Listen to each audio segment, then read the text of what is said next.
Hello, my name is Mimi McNulty, and today I will be discussing my research findings on the Chinese Communist Party and the Chinese Internet ecosystem, a relationship defined by regulation. Originally, I proposed to research the relationship between the Chinese Communist Party, or CCP, regulations in China, Chinese citizens' quality of life due to those regulations, the rise of internet use in China, and how the CCP regulates the internet, assuming Chinese citizens were flocking to the online world to escape their regulated reality. I quickly found that there is very little research on Chinese internet users using the internet to escape unhappiness or CCP regulations, reflecting the quality of life in China due to those same regulations. So, I focused on how the CCP indirectly started a cycle of social instability through policy regulations and the internet. There are many studies that prove there are underlying themes within CCP regulations that are correlated with different uses of the internet by Chinese citizens that were enabled by the CCP before internet use and after internet use, in both direct and indirect ways. These themes include the marginalization of minorities, controlling the public agenda through media, spewing the state's ideology, unfair treatment toward false or invalid threats to the CCP or the country's social stability, and promoting equality while actively discriminating and censoring the Chinese public. So, first we're going to talk about the Chinese Communist Party, a brief history. The Chinese Communist Party, or CCP, came to power in 1949. The CCP has worked for many years to paint a perfect picture of the country by gathering the Chinese people's trust while not upsetting the rest of the world. In order to maintain a perfect ideology and help the country's economy progress, the CCP gained control of the Chinese lifestyle in many ways possible, by regulating the Chinese people.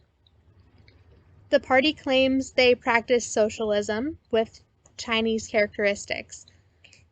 The party has deprived Chinese citizens of regular freedoms such as mobility, assembly, speech, religion, education, income, media consumption, and family planning. The CCP has full control over the media and distinguishes any type of news or discussion about events or topics that could potentially put the party in a bad light or create social instability. They have also spread propaganda to create and keep a specific image and track citizens to remain aware of their location and activity to further insert control. Regulating freedoms, lying to the public, corruption, abusing citizens that don't fit their ideology, and murder are within the CCP's willing capabilities to create their makeshift utopia. Societal regulation. The CCP claims that they insert control with the public's best interest at heart. The Chinese constitution is filled with claims promoting equality and fairness as state policies. However, the CCP still regulates society unfairly by treating certain groups better than others based on gender, ethnicity, family, sexuality, social class, amount of education received, income, and occupation. There are 56 ethnic groups in China. The majority of the population identifies as Han, which is the favored race of the CCP. People are labeled as Han or non-Han, aka minorities. The majority of the Han ethnic group live in the east, and the majority of minority groups live in the west. The east region of China has been subject to the country's most financial, industrial, and commercial development. The CCP further separates its citizens by labeling them as urban or rural citizens. Rural citizens have less access to resources, jobs, education, healthcare, and national information, which makes the lack of access an ethnic and territorial issue.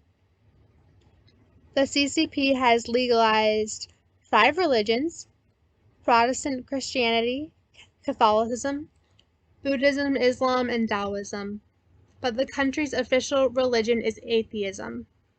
It is illegal to practice any other religion due to the CCP's fear of being inferior to another concept or person. Historically, Chinese women have followed masculine and patriarchal ethics and do not have the same rights as men regarding personal choice, education, employment, owning land, getting a divorce, and political participation. They are seen and treated as objects, there to serve men in household, occupational, and public settings, which is encouraged by the CCP. In China, there is no choice in sexuality either. The marriage law states that only straight men and women can marry. There is a small, brave LGBTQ community in China who are supported by government officials here and there, but are not allowed to exhibit gay or lesbian behavior in public or in private. Who one lives with or marries is monitored through the household registration, which is enforced by the CCP and dictates where one can live and their social status. All of these regulated factors influence one another and rely heavily on social status, ethnicity, location, and amount of connection to the CCP to unlock and retain more freedoms. The rise of internet use in China. Here's a graph of internet users in China from 2008 to 2020. The rise in Chinese internet users has been swift, growing from fewer than 60 million users in 2002 to 591 million users by 2013 as the internet became more accessible and more usable in urban and rural areas. What started out as a public place used only by the elite in urban areas is now used by most Chinese citizens regardless of social status, geographical location, age, and level of education. The internet's newfound accessibility through mobile phones, laptops, and PCs enables communication and transactions online that were once limited by distance. It has also become the main communication channel for news and frequently used for online shopping. The traditional model for Chinese internet served as a publication platform for text and audiovisual content. Early forums were made with sincerity, reason, and openness in mind. As the internet grew, more website services, news sources, entertainment sources, microblogs, and video games were made available.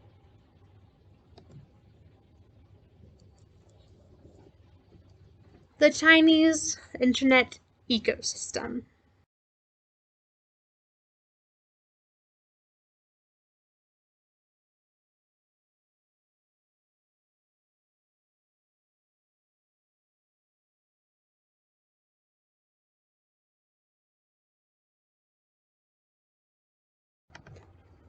When the internet reached China, it caused China's regulated channel of public expression to break.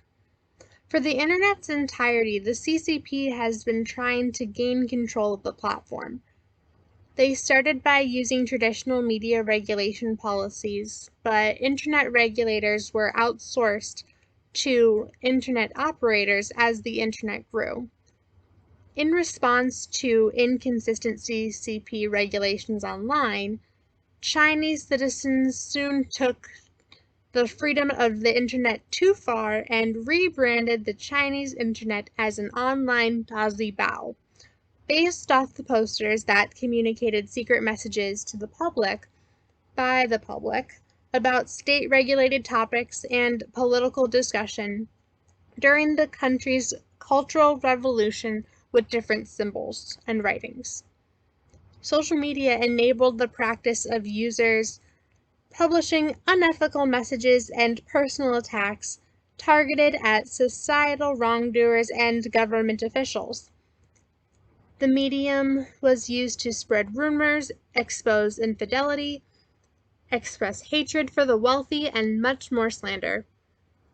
Feeling threatened and appalled by the societal upset online, the CCP brought ideology back to the front of the agenda and redistributed responsibilities to media personnel to regain control and broaden institutional reforms.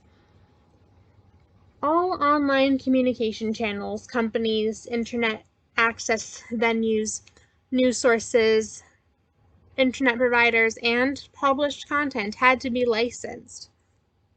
Content thought of as obscure by the CCP on website search engines and within any type of online communication was banned. Blogs were required to be copyrighted, to abide by state laws and ensure that the use of the online network would be done in a civilized manner. A real name registration system was put into place in order to have an account online and log into computers connected to the internet. Websites were obliged to respond to forbidden content within minutes. Liability for unregulated content was expanded to technological support operators, advertising companies, and payment services, and self-regulation was strongly suggested to users as specific internet activities were covered by China's criminal law. To this day, the CCP struggles to control and seize the identity of online speakers, the content of online messages, online channels of communication, and the scope of online audiences, regionally and socioeconomically.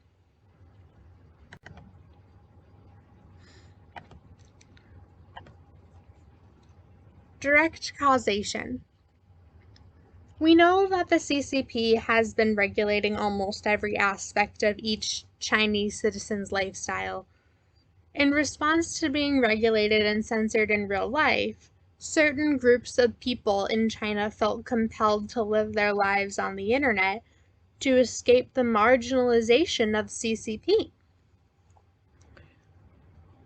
According to an article published at the University of Oslo on the online space and popular ethos in China, certain groups claimed their space in the public realm due to being beaten by the strength of institutions and organized power in real life. These groups included queer folk, new immigrants, women's interest groups, religious groups, and ethnic minorities. The article states that online networks play a big role in community strengthening, and the ability to communicate with other members of the same group builds trust. Users enjoyed the anonymity and openness of online communication and the lack of having to come to terms with reality set by the CCP. Another article reported women's support groups in China searching for an online space because they could not establish themselves as corporations and still receive funding from donors. Women's groups use microblogs to communicate and avoid censorship, regulation, and oppression from society and the CCP. Indirect causation. Research shows that the rise in the use of the internet is associated with the roots of Chinese culture. After analyzing 5 studies having to do with excessive use of social media in China, internet addiction in Chinese youth, ethos in the public sphere of China, user awareness of internet censorship in China, and CCP policy prevention for excessive online gaming, I was able to uncover some underlying themes that illustrate the indirect influence the CCP has on internet use. Here is a table that I created with the underlying themes that I found throughout the research that I analyzed. This table displays the factors that are correlated with each theme, and each theme also connects to the other themes in different ways. The themes include a collectivist society, mental health, urban area correlation, rural area correlation, ethnicity correlation, and family planning. What I have concluded from these studies is that the behaviors of overusing and being addicted to mobile phones, social media, the internet, and online gaming are correlated with external sources that trigger internal psychological malfunctions such as depression, anxiety, psychological distress, and loneliness.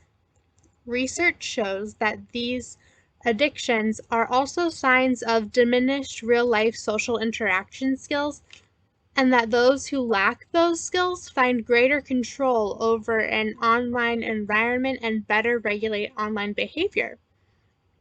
Bullying, stressful and traumatic life events, interpersonal trauma, and academic pressure are all related to poor mental health, low self-esteem, low self-control, and a lack of trust in reality.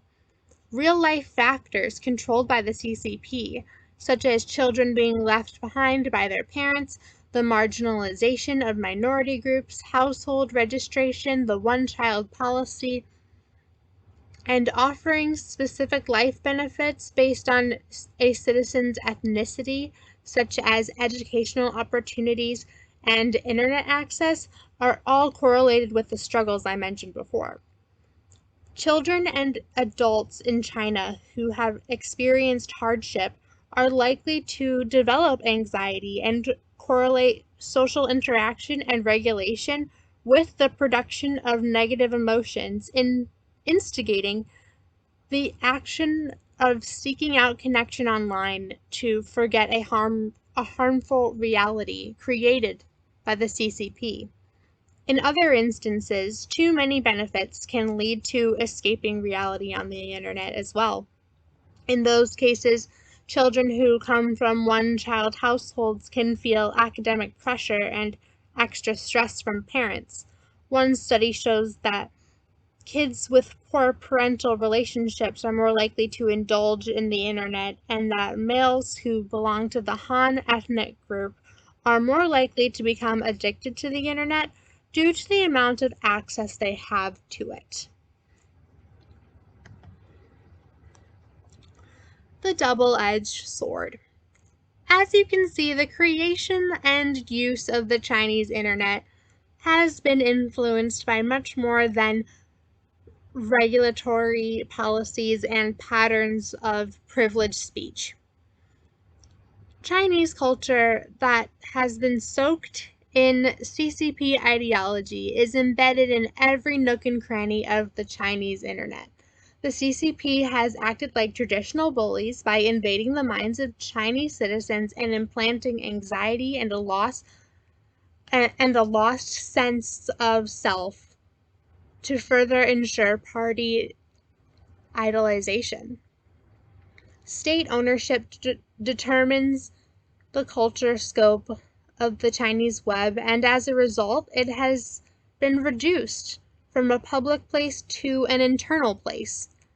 The CCP sabotaged the Chinese internet's online discourse ethos by repeatedly suspending, dividing, and harming online public venues until the discourse could no longer carry real conversation, much like how CCP policies are repeatedly enforced in the daily life of Chinese citizens, preventing them from forming full thoughts and conversations without having to censor their own ideas.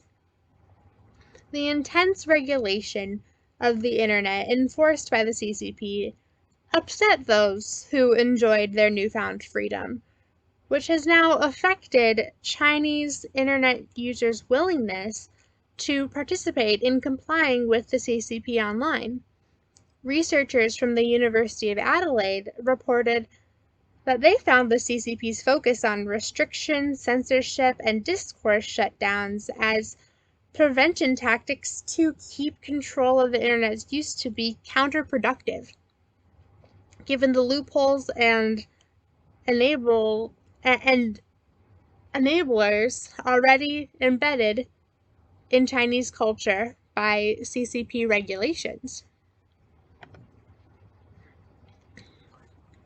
To conclude, I agree with the researchers from the University of Adelaide's analysis. I think that the CCP's thirst for control, facilitated by trying to be one step ahead of the Chinese people, has caused the Chinese Communist Party to get ahead of themselves. The internet started out as a place of freedom for Chinese citizens with a limited amount of regulation.